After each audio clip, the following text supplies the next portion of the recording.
প্রিয় শিক্ষার্থীরা, আশা করি তোমরা সবাই ভালো আছো। আমিও ভালো আছি। তো আজ তোমাদের সামনে আমি দাঁড়িয়েছি।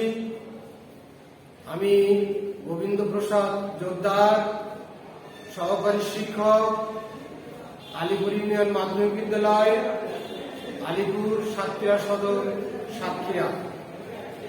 সর্বপ্রথমে আমি আমার পক্ষ থেকে এবং আমার স্কুলের পক্ষ থেকে তোমাদেরকে শুভেচ্ছা। সকালে অনলাইন ক্লাসে আমাদের সামনে হাজির হয়েছি। তোমরা সবাই ভালো থাকবে, সুস্থ থাকবে, সুন্দর থাকবে। তো যে কথাটি বলে দিতে চাই, স্মরণ করাই দিতে চাই, সেটি হলো বাইরে গেলে অবশ্যই স্বাস্থ্য সচেতনতা যে লক্ষণগুলো, সেগুলোর মধ্যে যা যা পড়ে, যেমন মাস্ক অবশ্যই পরিধান করবে, মাঝে মাঝে হাতে স্যানিটাইজার বা এই জাতীয় দ্রব্যাদি দিয়ে ধুয়ে নেবে, স্যানিটাইজ করে নেবে। আর তোমরা বাড়িতে বা বাসায় বিশেষ করে ছোট ছোট শিশু বা বৃদ্ধ বৃদ্ধারা আছে, এদের দিকে একটু খেয়াল রাখবে। আজ তোমাদের সামনে অনলাইনে দাঁড়িয়েছি, তোমাদের সঙ্গে একত্রিত হতে পেরে আমি সত্যি খুবই আনন্দ পাচ্ছি এবং তোমাদের অনলাইনে এই ক্লাসগুলো দেখার জন্য আহ্বান করছি। তো আস্তে আস্তে সারা বিশ্বের যে মহামারী চলছিল সেটি এখন ভালোর দিকে যাচ্ছে। আমরা প্রভুর দরবারে অন্তত যেন আমরা প্রাণ খুলে আমরা প্রায় মনোভাবকে তার সান্নিধ্য লাভের জন্য আমরা যেন ভালো থাকতে পারি, সুস্থ থাকতে পারি, এই প্রার্থনা রইল প্রভুর দরবারে।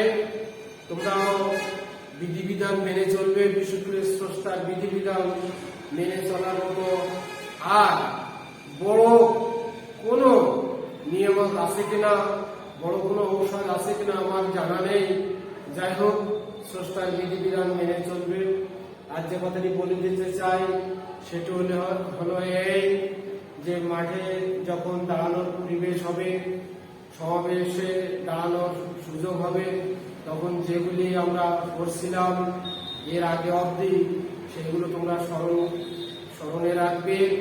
সেটি হলো এই যে হিন্দু হলে যে কোনো একটি মন্ত্র বা শ্লোক, ইসলাম ধর্ম অবলম্বী হলে যে কোনো একটি সূরা, এটা মনে রাখবে। আর শপথ নতুন আবার সরকার দিয়েছেন, তো সেটি আমরা তোমাদেরকে অনুশীলন করাই নেব।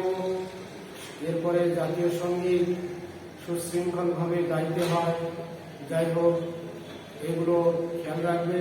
আর সর্বপ্রথমে যেটি সেটি হলো সেই আমাদের দেশের জন্য যেগুলো অপরিহার্য, একটি পতাকা, একটি নির্দিষ্ট ভূখণ্ড, একটি ভাষা এবং জাতীয় সঙ্গীত, এগুলো খেয়াল রাখবে, স্মরণ রাখবে। প্রিয় শিক্ষার্থীরা, তোমাদের সামনে দাঁড়িয়েছি আজকে সপ্তম শ্রেণী বিষয় বাংলা দ্বিতীয়, তারিখ 24/2/2022। আজকে তোমাদের সামনে যে পাঠটি আমি উপস্থাপন করব, কারক ও বিভক্তি, কারকের সংজ্ঞা। তো প্রিয় শিক্ষার্থীরা, তোমরা জানো যে কারক ও বিভক্তি বাংলা দ্বিতীয় পত্রের একটি সুপরিচিত প্রসঙ্গ। এটা লাগে, এটা ছোট থেকে অভ্যাস করতে হয়। প্রথমে এসো কারকের সংজ্ঞা। কারকের সংজ্ঞা: বাক্যের অন্তর্গত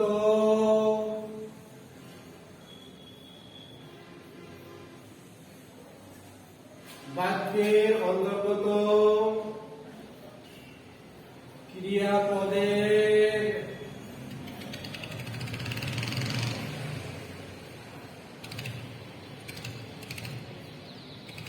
সঙ্গে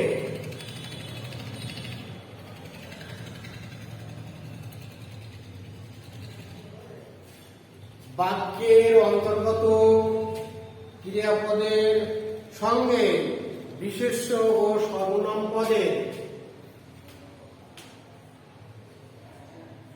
বিশেষ্য ও সর্বনাম পদের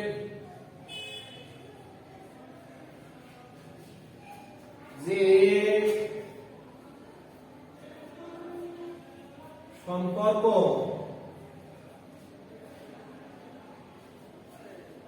বাক্যের অন্তর্গত ক্রিয়াপদের সঙ্গে বিশেষ্য ও সর্বনাম পদের যে সম্পর্ক তাকে কারক বলে।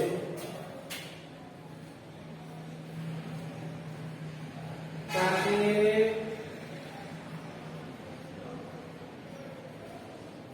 কারক বলে। তো প্রিয় শিক্ষার্থীরা, তোমরা লক্ষ্য রাখবে, লক্ষ্য করবে বাক্যের অন্তর্গত। বাক্যটা কি? বাক্যটা হলো তাই কয়েকটি শব্দ একত্রে মিলিত হলে যে অর্থগত ধ্বনি বা ধ্বনি সমষ্টি, সেটি হলো বাক্য। তাহলে একটা সংজ্ঞা লিখতে গেলে তার সঙ্গে আনুষঙ্গিক যে শব্দগুলো চলে আসে, যে জিনিসগুলো চলে আসে, প্রত্যেকটি জিনিসেই একটি প্রসঙ্গ। প্রথমে বাক্য, এর অন্তর্গত ক্রিয়াপদ, এখন আবার ক্রিয়াপদ। তাহলে এখানে আসছে বাক্য এবং ক্রিয়াপদ। তাহলে ক্রিয়াপদটা কি? তাহলে পদটাকে আগে জানতে হবে। পদটা হলো তাই যে ইংরেজি বলে পার্টস অফ স্পিচ, বাংলায় বলে পদ। বাক্যের অন্তর্গত প্রত্যেকটি শব্দই হলো পদ। প্রিয় শিক্ষার্থীরা, লক্ষ্য রাখবে, যখন ব্যাকরণ আলোচনা করা হবে, আলোচিত হবে, তখন কতগুলো প্রসঙ্গ এর সঙ্গে রিলেটেড, সম্পর্কযুক্ত। তাহলে ক্রিয়াপদ অর্থাৎ পদের মধ্যে ক্রিয়াপদ আসে। এখন পদটা কি? বাক্যের অন্তর্গত প্রত্যেকটি শব্দই হলো পদ। তাহলে এই পদটা হলো, তোমরা যেহেতু সপ্তম শ্রেণীর ছাত্রছাত্রীরা, সেই হিসেবে আমরা বিস্তারিত না হলেও যে পদ কয় প্রকার? 5 প্রকার। এটা সংক্ষিপ্ত ভাবে বিশেষ্য, বিশেষণ, সর্বনাম, অব্যয়, ক্রিয়া। তাহলে এখানে বলা হচ্ছে বাক্যের অন্তর্গত ক্রিয়াপদের সঙ্গে। তো আমরা পদটাকে এখানে আমরা সংক্ষিপ্ত ভাবে লিখতে পারি। পদ কয়টি? 5টি। পদ 5টি। 1 নম্বরে আসো প্রিয় শিক্ষার্থীরা, 1 নম্বরে আসো বিশেষ্য। বিশেষ্য। 2 নম্বরে হলো বিশেষণ। বিশেষণ। 3 নম্বরে আসো সর্বনাম।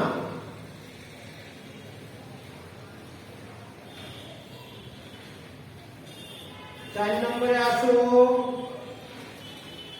অব্যয়।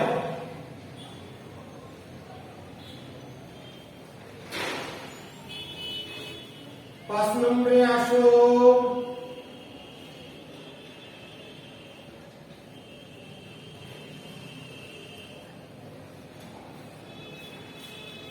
ক্রিয়া। তো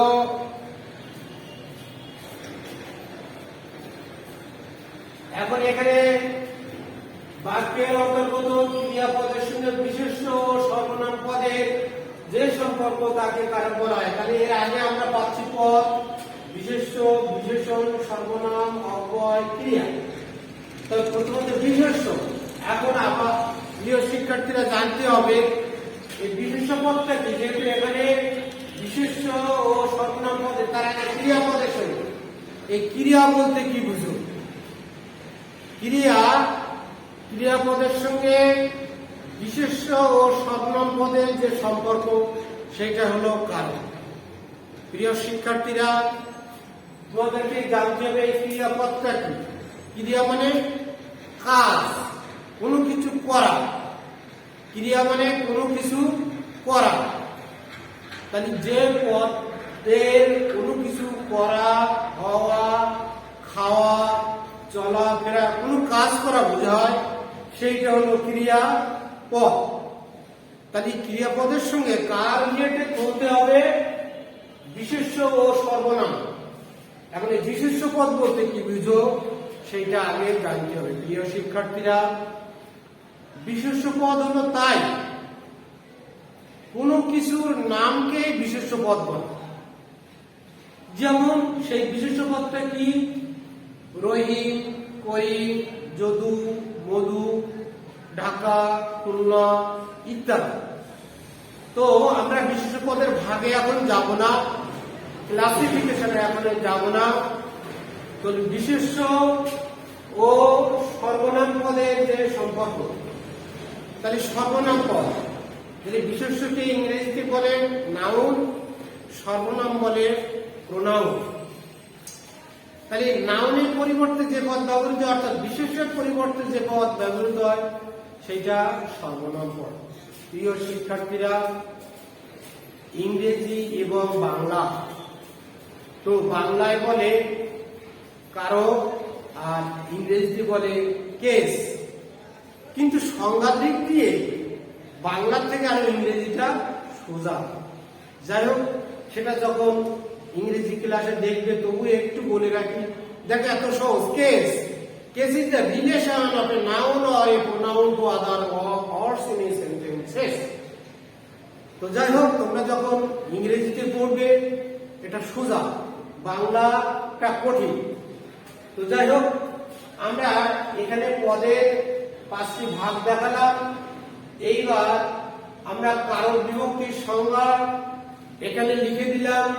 বাক্যের অন্তর্গত ক্রিয়াপদের সঙ্গে বিশেষ্য সর্বনাম পদের যে সম্পর্কটাকে কারক বলে।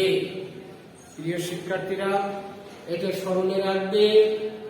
এইবার কারক কত প্রকার, কারক কত প্রকার, এটা তোমাদেরকে জানতে হবে, শিখতে হবে, বুঝতে হবে। প্রিয় শিক্ষার্থীরা, কারক কত প্রকার এবার তোমরা জেনে নেবে।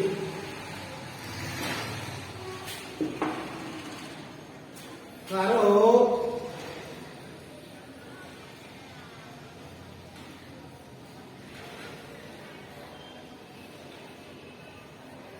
কত প্রকার?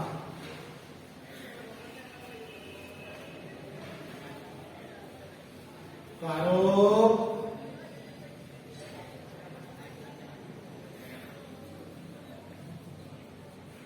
ছয় প্রকার।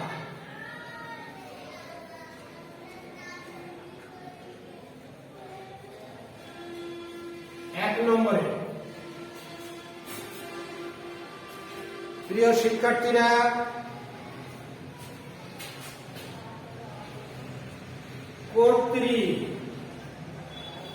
কর্তৃকারক। 2 নম্বরে, কর্ম।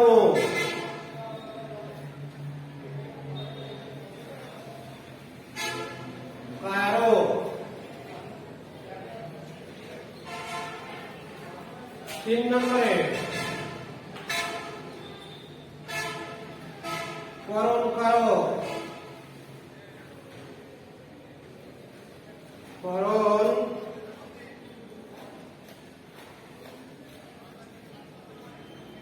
কারক। সম্প্রদান কারক।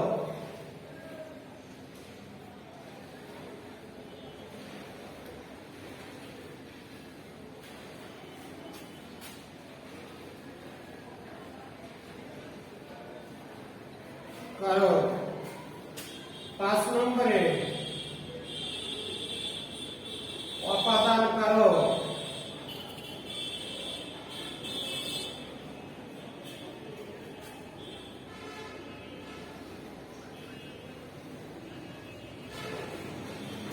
6 নম্বরে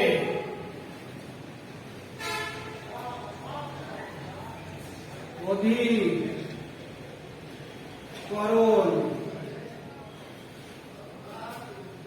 কারক।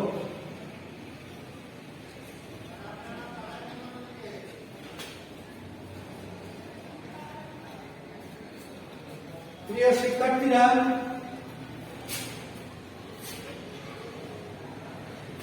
কারক 6 প্রকার। কর্তৃকারক, কর্মকারক, করণকারক, সম্প্রদানকারক, অপাদানকারক, অধিকরণকারক। কারক বিভক্তি বাংলা ব্যাকরণের একটি বিশেষ প্রসঙ্গ। এটা সবাইকে জানা, বোঝা, শেখার খুবই দরকার। তো প্রিয় শিক্ষার্থীরা, এখানে নিচে একটি বাক্যের সাহায্যে এই সম্পর্কের সূত্র দেখানো হলো। তোমরা খেয়াল করবে, আমি যে সেন্টেন্স বা বাক্যটা লিখছি সেটি তোমরা লক্ষ্য রাখবে, খেয়াল করবে। প্রিয় শিক্ষার্থীরা, যে কথাটা আমি লিখতে যাচ্ছি এখন তোমরা খেয়াল করবে। যে বাক্যটা আমি লিখতে যাচ্ছি,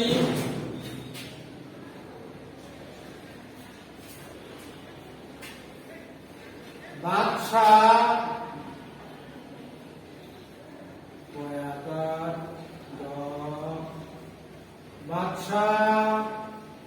নাসির উদ্দিন।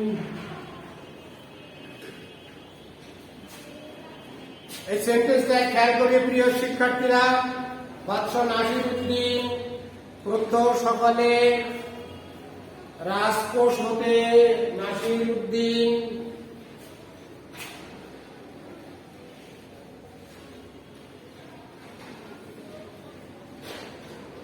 প্রত্যহ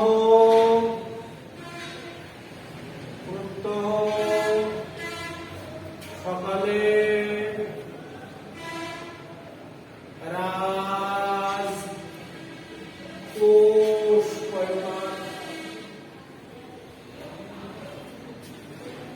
রাজকোষ হতে সহস্তে দরিদ্র দিগকে হতে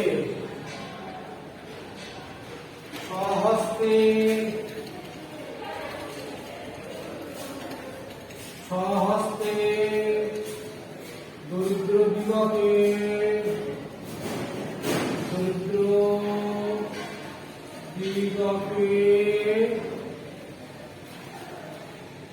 দরিদ্র দিগকে ধন দান করতেন।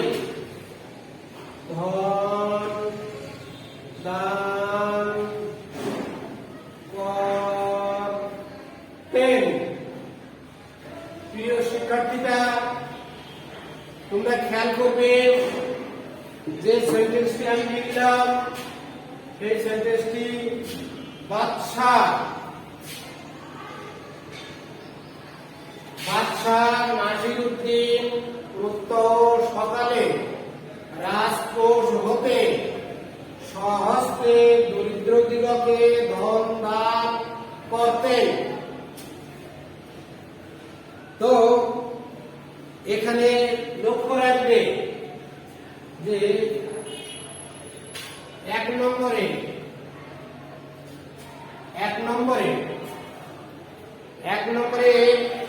কে দান করতেন। 1 নম্বরে কে দান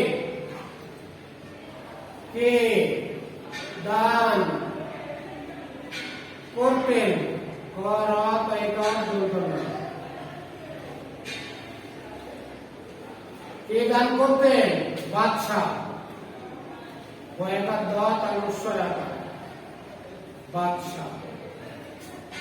কে প্রিয় শিক্ষার্থীরা খেয়াল রাখবে, কে দান করতেন? বাদশাহ নাসিরুদ্দিন। বাদশাহ নাসিরুদ্দিন। নাসিরুদ্দিন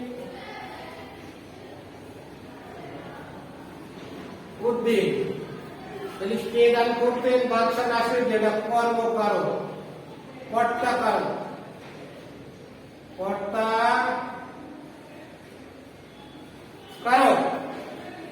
প্রিয় শিক্ষার্থীরা, কর্তা বা কর্তৃকারক।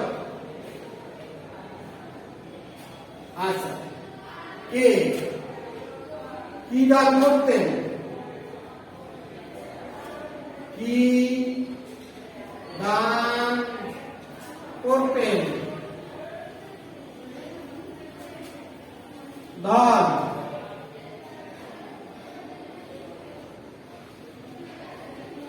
ধন কর্তা বা কর্ত্রী। ধন এটা হলো কর্মকারক। প্রিয় শিক্ষার্থীরা দেখো, কি দ্বারা দান করতেন? কি দ্বারা দান করতেন? কি দ্বারা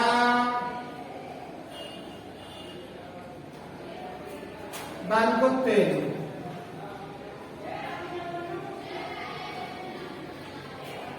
তো স্বহস্তে।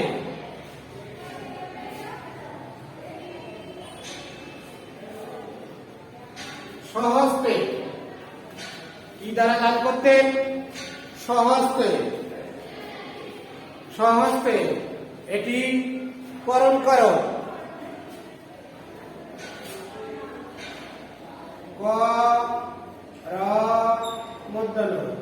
করো। আচ্ছা, কাদের দান করতেন প্রিয় শিক্ষার্থীরা? 4 নম্বরে এখানে খেয়াল করলে পাবে যে কর্তা, কর্ম, করণ, সম্প্রদান। কাদের?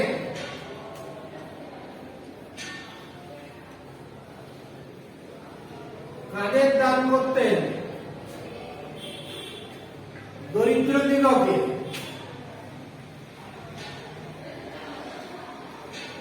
দরিদ্র দিগকে।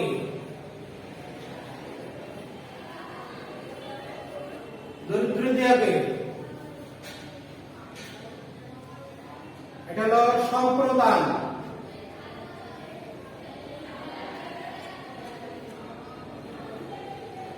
সম্প্রদান কোথাও হবে? প্রিয় শিক্ষার্থীরা, তাহলে দরিদ্রদের এটা হলো সম্প্রদান।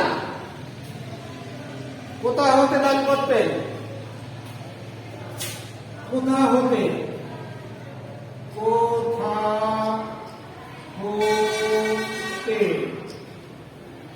রাজকোষ। রাজকোষ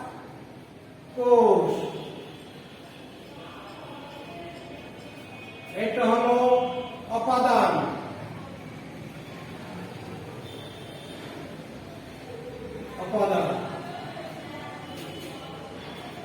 অপাদান কখন দান করতেন? কখন? কখন? কখন দান করতেন? সকালে। একটা টাইম। সকালে এটা অধিকরণ। অধিকরণ।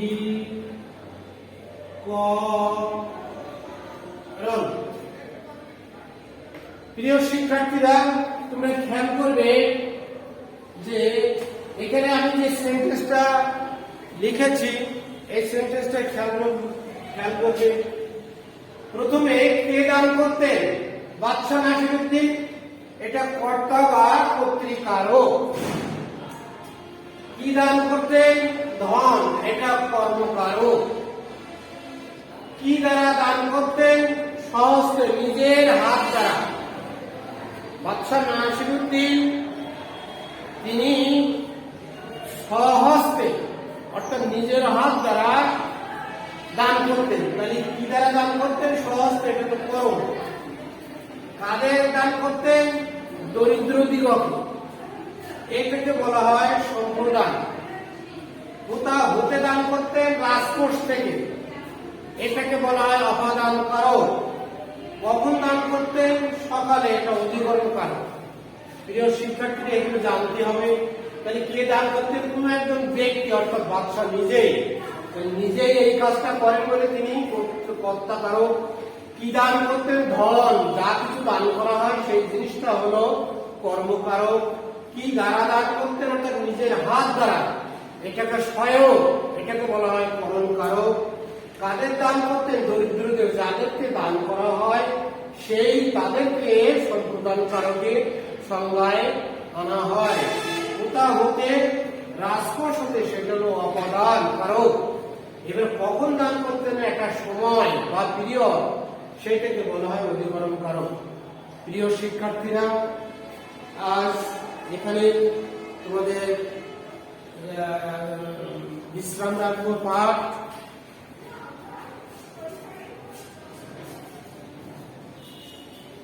সবাইকে আবারও শুভেচ্ছা রইল। স্বাস্থ্যবার্তা মেনে চলবে, সবাই ভালো থাকবে, সুন্দর থাকবে, এই আশাবাদ ব্যক্ত শেষ করে তোমাদের পাঠ এখানে বিশ্রাম রাখছি। সবাইকে ধন্যবাদ।